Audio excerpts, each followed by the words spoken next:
Hi, and thanks for tuning in to This Week in East Brunswick, the township's own news and information program. Today, we'll visit the annual Middlesex County Fair with the host of Channel 8's Let's Talk Health, Ken Shalhoub. Next, we'll have our regular This Week features. Health Facts with Dr. Steven Silberberg's information on cataracts. Paul Hansen's Money Tips. Consumer Aware with Director of Consumer Affairs Adrian Eisner, and skits from the Teen Library Corps. But first, here's a look at what's on Channel 8 next week. Monday at 10 a.m., it's Look Great, Feel Great with Lenore Kulik and exercises for the hips and buttocks.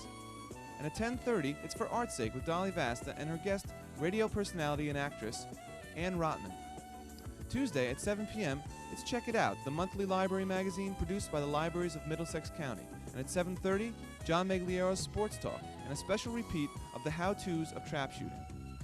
Wednesday at 3 p.m., it's the PBS-produced program Reading Rainbows. And at 8 p.m., The Arts, produced by Middlesex County's Cultural and Heritage Commission. And we'll be back next week at 7 and 8 with an all-new This Week in East Brunswick. Check the Channel 8 program guide for repeats of all these shows. Now let's join Ken at the fair. Hi, I'm Ken Shalhoub, and I'm standing in the right smack in the middle of this year's Middlesex County Fair. And we're going to be walking around with the rest of the video crew. We're going to be interviewing some people, eating some of the good food, and basically having a good time. We come here every year, and this year will probably be just as good as the years before. So follow us around and enjoy the Middlesex County Fair.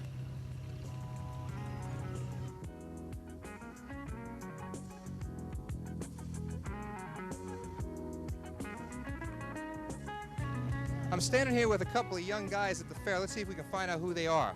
Your name? Dwayne Gibbs of East Brunswick. And yours? Robert Chamberlain.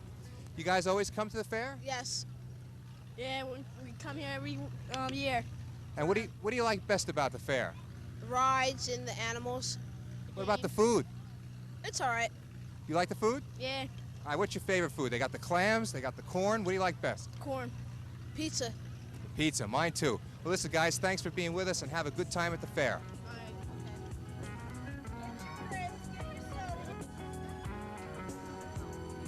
I told you the fair's got some great food, and this stand is no exception. I'm standing with the two proprietors of a crepe stand. Would you want to introduce yourselves, please? I'm Helene Borden. And I'm Ina Borden. Now, I'm kind of ignorant to how crepes are made. Can you tell me a little bit about how you make them, what kind of fillings you use? All right, basically you make a batter and you dip the crepe maker into the batter. It cooks for about a minute and then it comes off, and we fill it with strawberries and blueberries and top it with whipped cream. And do you get a lot of play here? People come for the crepes? Yes, but they all come after they eat their dinner. So they use it as dessert? Yes. And do you come to the fair every year? Just about every year. We missed last year, but we've been here for the past 3 years. Well, I hope you guys make a lot of money here and enjoy the fair. Thank you. Thanks. We're watching Rocky Pagano of the Middlesex County Sheriff's Department fingerprinting a lovely little girl. And when he's done, we're going to ask him what they do with the fingerprints and a little bit about the Middlesex County Sheriff's Department. What we're doing here at the county fair is we're fingerprinting kids 5 years old and above, so this way the parents have a record if they're ever missing or kidnapped or found in an vehicle accident or something like that, something to identify them by. And that's our main purpose of doing it. And you, with so many fingerprints on files, how do you manage to cross-check and really find people? Well, anytime a child is missing, it automatically goes into a national computer for missing children. And say down the line, a children is found wandering around, nobody knows who it is, the child is too young to speak or something like that, or is afraid to, they take their fingerprints and have a fingerprint expert classify them and put the classification into the computer. And the computer will read back the person's name and location, where they live, and everything like that. That sounds like a great idea. Thanks a lot for being with us, Rocky. You're welcome.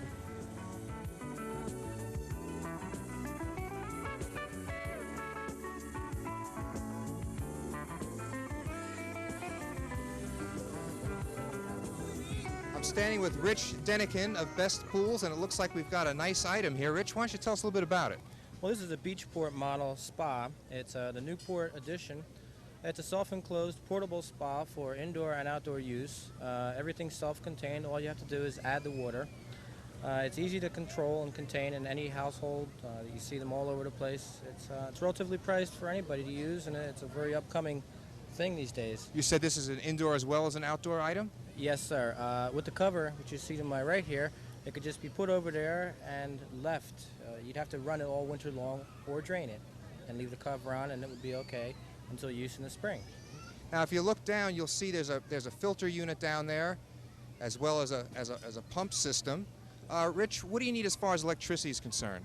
Well, it is a single-phase pump with a heater attached to it, and so probably a separate circuit will have to be run from your existing panel box to this unit right here to operate it. Otherwise, I think it would blow fuses, definitely. What about upkeep?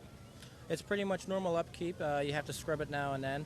They have special spa wands to vacuum them out, and the chemicals for it, they have test kits to make it real easy to maintain. Well, the water feels real nice, and I wish I was in it right now, and I might just buy one. Rich, thanks for being with us. Thank you.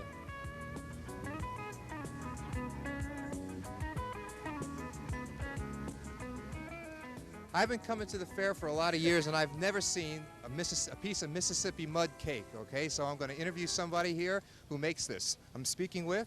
I'm Al McMahon from Scotch Plains, New Jersey. And what brings you to the Middlesex County Fair? It's a thing that we do annually, and this year we're very excited because we're introducing a new item. As the sign indicates, it's Mississippi mud cake. And what exactly is Mississippi mud cake? Mississippi mud cake is a very rich and luscious tasting dark chocolate cake.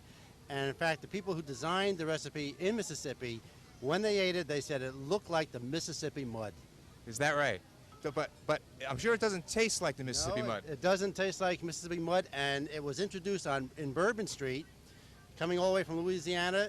It ended up in that area as well, and they made one change to the mud cake, and they added a little bourbon to it, and that's what's really given it its fame in the culinary arts. Well, I'm going to taste a piece of this because I have never had Mississippi mud cake, so bear with me for a second here.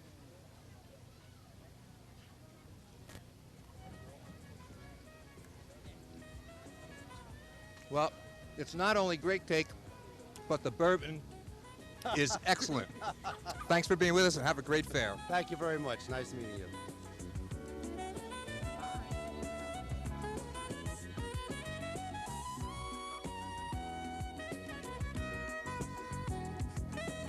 One of the best food items at the fair every year is the clams, and I'm standing with... Colonel Lou Force, Middlesex County Militia. And you've got the clam stand that you have it every year? We've had it for the past 10 years. Mm-hmm. And how are the clams this year? Good catch? Best around. Best around, and you have both steamers and... We have steamers, half shell, and shrimp. We get them down at Jensen's Market in South River, the best place around. Okay, Colonel, why don't you show us how you open one of the clams? Well, the main thing is to get right in the crack there, and it's just a matter of squeezing.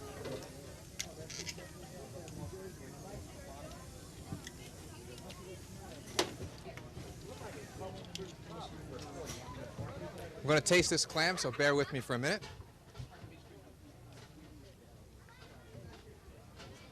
Tender and good like every year. Colonel, thanks for being with us, and have a great fair. The secret opening clams is keep them ice cold and don't jostle them, and they'll open up.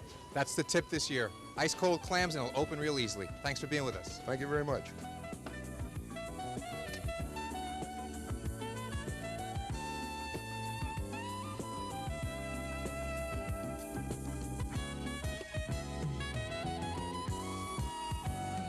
I'm with Carmela Siegel of the Animal Rescue Force. Carmela, thanks for being with us. Thank you. Why don't you tell us a little bit about your organization? Okay, Animal Rescue Force, our administrative offices are located in East Brunswick, New Jersey, and our adoption center is at the Route 1 Flea Market in New Brunswick. What we do here at Animal Rescue Force is find homes for unwanted animals. Most of our animals come from families who can no longer keep their pets for one reason or another, or stray animals that private citizens find, bring to us, and we try to find homes for them. Also, our volunteers bring animals into their homes from the pounds, which are scheduled to be euthanized, healthy, adoptable animals, and we try to find homes for them. And that's basically what we do. We also have a very active educational program where we have a veterinarian who volunteers his time from East Brunswick into the schools in Middlesex County to teach children responsible pet care. Oh, that's a good idea. Do you find that a lot of children don't know how to take care of their pets? Yes, we do. We find that they feel animals are toys, and when they get tired of them, they set them aside, so to speak, and they don't really care for them as a living, feeling thing. So we try to impress upon them, you know, that veterinarian care is very important in feeding and keeping them clean, and the attention and the loving is very important. Are there a lot of stray animals in this area? A lot, and I think the problem can be solved. We try to promote very highly spay-neuter. That's one of our biggest educational factors. There are almost 3 million animals a year that are being put to sleep by pounds because there are so many strays, and that doesn't include all the animals that are killed by wild animals and are out starving to death somewhere. So one of the things we promote in adoption with the adoption contract is people are signing a contract to get their animal spayed or neutered by a certain period of time. We have a low-cost program through our organization, and we also use the Friends of Animals organization. Well, thanks for being with us, Carmela, and it sounds like a very worthy cause. Thank you very much.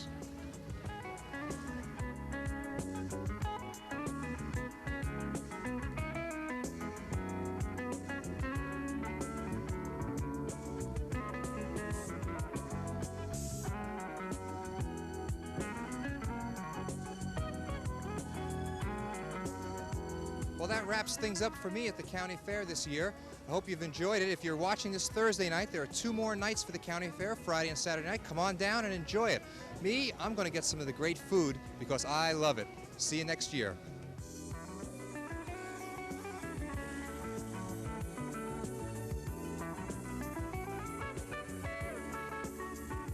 Now for Health Facts with Dr. Steven Silberberg, a practicing optometrist for 7 years.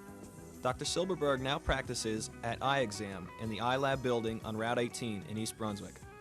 Cataracts are one of the leading causes of blindness in the United States today.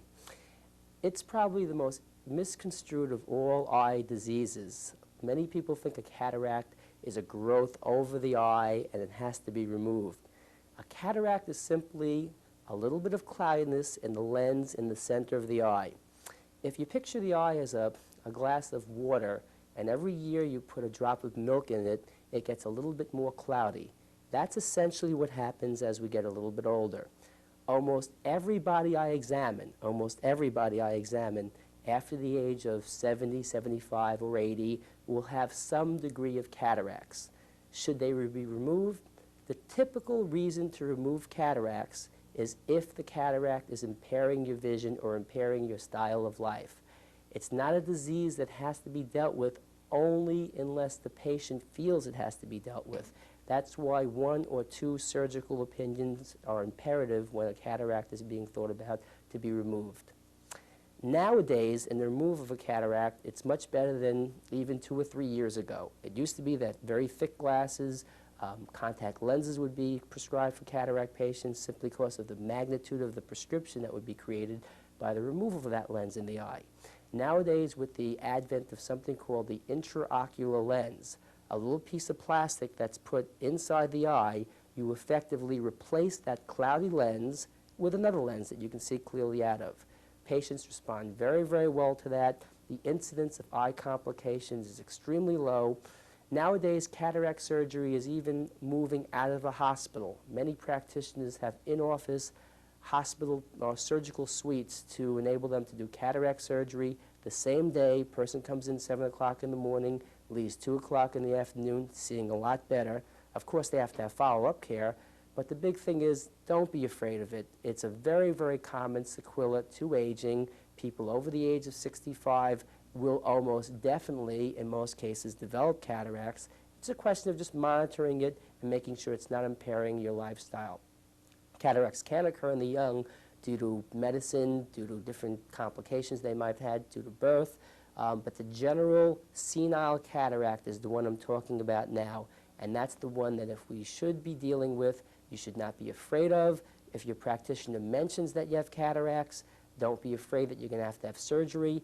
Even in the greatest problem, if you do have to have surgery, it's not going to be very, very hard to have. Your result usually will be good, and I would advise you to have surgery if 1 or 2 or 3 practitioners do so also. This has been Steve Silverberg for Health Facts in East Brunswick.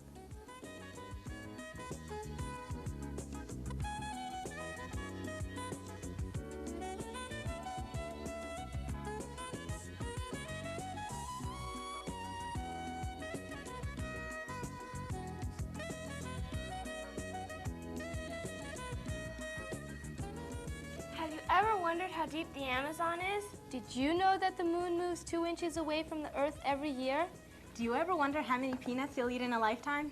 Do you know how many monkeys live in India? Do you know where public sneezing is illegal? Where would you be arrested for fishing from the back of a giraffe? If these questions are picking at your mind, come to the East Brunswick Public Library for the answers. I'm Paul Hansen with this week's Money Tip. Most people never consider life insurance as a potential tax shelter. Some types of policies, however, are such appealing shelters that investors pump their money into them instead of municipal bonds or mutual funds. What's more, this protection is not endangered by provisions in the tax bills currently under consideration by Congress. The new investment advantage policies usually require one initial premium rather than a series of payments. The single premium may be as low as $5,000, but $25,000 to $50,000 is more common. So why pay $25,000 up front for a single premium policy? Because the insurance company invests virtually all the premium on your behalf, and the investment income compounds tax-free in your account. At an 8% annual return, the policy's cash value will double in 9 years to $50,000. In addition, the policyholder need never to pay back any policy loans or pay taxes on the money received. At the other end of the age spectrum, investment-oriented insurance policies are used to help fund college education costs. Suppose a grandparent pays $10,000 for a policy. When the child is 18, there will be $40,000 in the account, assuming an 8% return, to be borrowed tax-free for tuition payments. There's no one better able to manage your money than you. Make the wise choice. I'm Paul Hansen, host of You and Your Money, with this week's Money Tip. Hello, and welcome to Consumer Aware. I'm Adrienne Eisner, Director of the East Brunswick Consumer Affairs Office. Now that we are into summer, many of you who own or use swimming pools should be aware of basic safety precautions for children. According to the Consumer Product Safety Commission, an estimated 300 children under 5 years of age drown each year in residential swimming pools and spas. Here are some tips. Never leave a child unsupervised in a pool. Instruct babysitters about potential hazards to young children in and around swimming pools and the need for constant supervision. Completely fence the pool and position latches out of the reach of young children. Do not consider young children drown-proof because they've had some swimming lessons. They should always be watched carefully while swimming. Do not use flotation devices as a substitute for supervision. Keep toys away from the pool area because a young child playing with toys could accidentally fall into the water. Learn CPR, cardiopulmonary resuscitation. Non-slip surfaces should be installed on decks, diving boards, and ladders. Pool depths should be clearly marked. Slides for use by children should be installed where the water is at least 3 feet deep. More depth is required for older children and adults. Divers should observe these precautions. Never dive into above-ground pools because they are too shallow. Dive only from the center of the board. And dive with your hands in front of you and always steer up immediately upon entering the water to avoid hitting the bottom or sides of the pool. I hope that you will take the time to think about these precautions and be sure that you tell all the other members of your family or babysitters to avoid possible tragedy with a young child and a swimming pool accident. Have a safe and happy summer.